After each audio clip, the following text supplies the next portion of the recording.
Jangan lupa untuk subscribe YouTube channel Metro TV News dan nyalakan notifikasinya.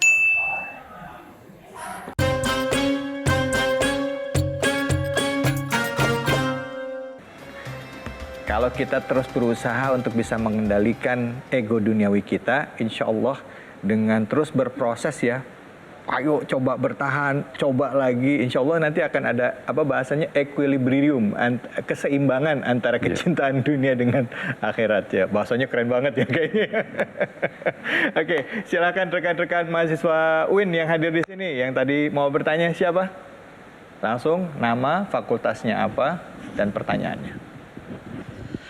Baik, bismillahirrahmanirrahim. Assalamualaikum warahmatullahi wabarakatuh. Sebelumnya terima kasih kepada Mas David, Prof. Nazarudin. Di sini sebelumnya saya semester 1 pernah ngambil mata kuliah sama beliau gitu.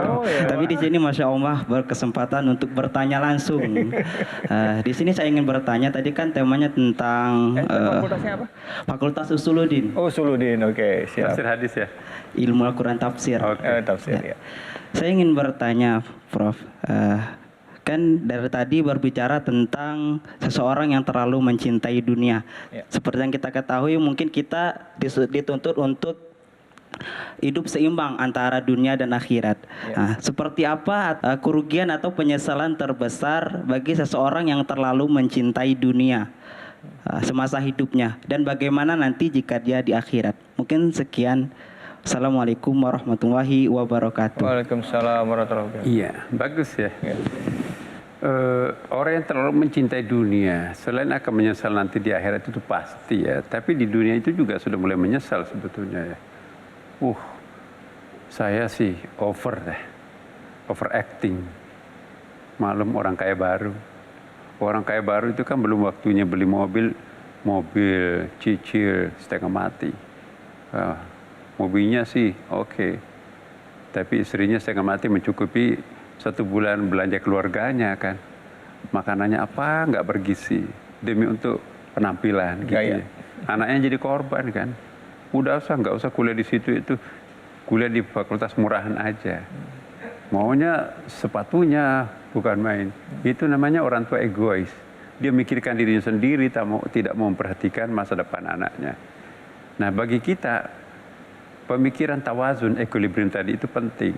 Keseimbangan itu bukan hanya dunia akhirat di sini ya, tetapi keseimbangan kelestarian kesejahteraan hidup keluarga itu kan. Ekonomi keluarga itu kan perlu dirancang. Nah, oleh karena itu pertanyaannya Adinda sangat bagus ya. Bentuk penyesalan apa yang bisa dialami seseorang kalau terlalu mencintai dunia? Ya, saya berikan satu contoh ya. Pak, umur 70 tahun, 10 tahun lamanya pensiun, masih pulang jam 10 malam. Sudah sholat subuh kabur. Pak, ini perusahaan belum bisa. Kalau dikasih anak-anak itu habis, ini perusahaan hancur, ini perusahaan. Jadi nggak mau beri kepercayaan kepada anaknya. Akibatnya apa yang terjadi? Habis waktunya di pabrik ya kan.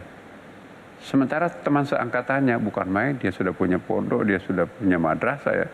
Dia juga aktif beribadah, dia aktif pengajian. Pengetahuannya juga semakin mendalam. Dia enggak boro-boro mengikut pengajian. Habis waktunya di pabrik. Begitu sakaratul maut, nyesal sejadi-jadinya. Ya Allah, ternyata ibadah saya minim.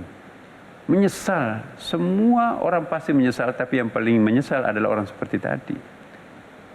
Ya, bukan anaknya nggak bisa dipercaya, tapi dia tidak mau memberikan kepercayaan terhadap anaknya. Akibatnya apa? Anaknya nggak pernah mandiri kan.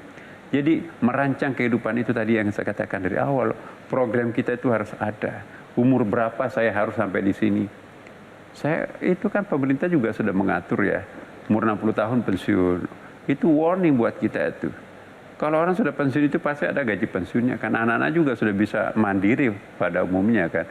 Jangan dunia. Ada orang lupa umurnya. Sudah 80 tahun tapi masih begitu bangun tidur langsung angkat handphone. Nggak ngaji, nggak sholat, ya itu apa? Diperbudak oleh dunia. Habis waktunya, siang dan malam sampai batuk-batuk pun itu uang. Tapi begitu meninggal, apa yang dibawa mati? Cuma selembar kain kafan. Berapa lama kita akan hidup? Nah, itulah orang yang paling menyesal. Penyesalannya di dunia, di akhirat apalagi. Gigit jari, Ya Allah, bisa nggak aku hidup kembali? Aku akan mewakafkan semua hartaku di dunia. No way. Penyesalan selalu datang terlambat kan. Karena itu sebelum terlambat, para pemirsa dimanapun juga berada, mari kita evaluasi roadmap kehidupan ini. Kalau sudah mulai rambut memutih, persendian sudah mulai pada bunyi pada waktu rukuk sujud, hati-hati. Mata sudah mulai buram, telinga sudah mulai budek, ya, bercermin kok mulai keriput, ya, itu tanda-tanda apa? Itu undangan malaikat maut. Tinggalkan sedikit demi sedikit aktivitas dunianya. Insya Allah masih bisa kok hidup 1 turunan, 2 turunan tuh. Ada orang 7 turunan tidak akan pernah habis kekayaannya. Begitu bangun tidur, uang, uang, uang. Di pikirannya tuh uang, uang, uang, dan uang. Itu cinta dunia. Nggak ada akhiratnya. Nah, itulah orang yang paling menyesal. Nah, bagi kita dalam bahasa agamanya, agama apapun saya kira ya, kehidupan sesudah mati itu perlu bekal. Dan bekal yang paling bagus apa? Inna khairan min zadi taqwa. Yang paling bekal paling bagus di akhirat itu adalah ketakwaan. Ketakwaan itu apa? Pandangan hidup yang benar. Ya. Nah, kalau kita mengevaluasi perjalanan hidup kita, ya, insya Allah keseimbangan kehidupan dunia akhirat itulah yang akan menuntun kita untuk memperoleh mahligai kebahagiaan di surga nanti kelak akan datang. Karena itu para pemirsa, mari kita sadar bersama-sama. Berapa lama kita akan hidup nih? Nggak mungkin kita bisa hidup 200 tahun. Nah, kalau kita sudah berumur 60, after 40 misalnya, sudah di atas 40 tahun, hati-hati. Karena itu saya mohon, mari para pemirsa mengevaluasi perjalanan hidup kita ini. Jangan hanya melupakan umurnya gitu ya.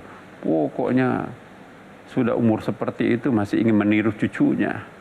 Cucunya beli celana pendek, you can see dia juga ingin. Padahal udah memamerkan kekeriputannya kan, nggak bisa.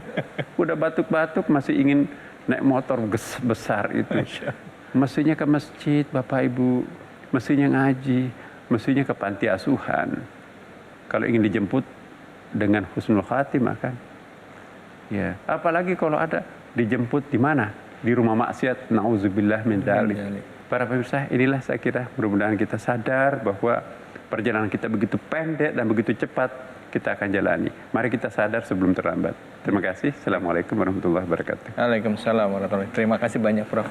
Silakan ke tempat duduk. Alhamdulillah.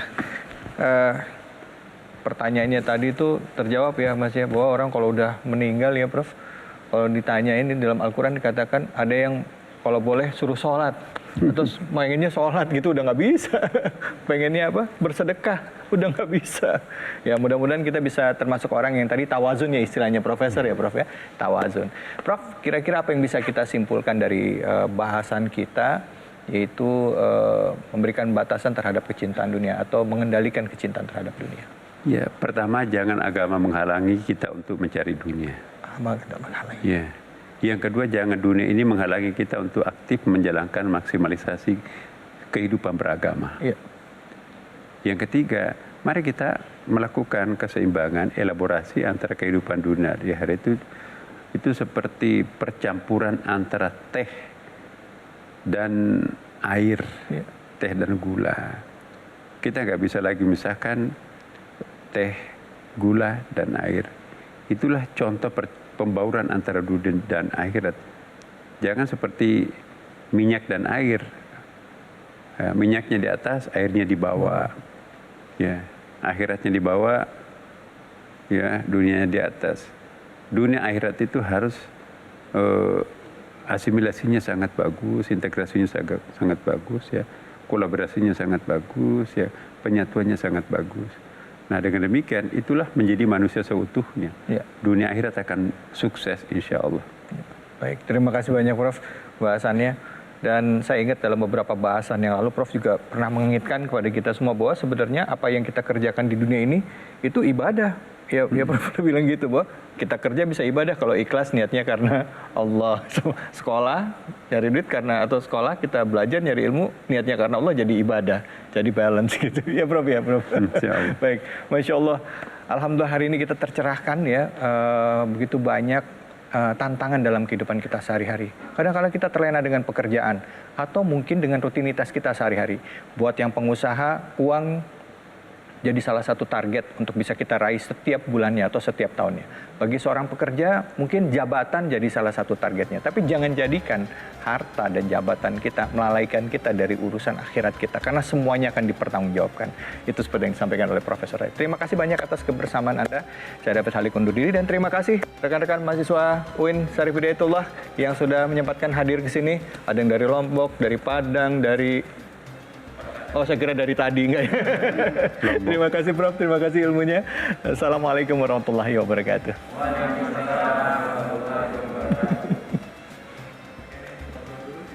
Aduh, makasih ya, thank you Prof.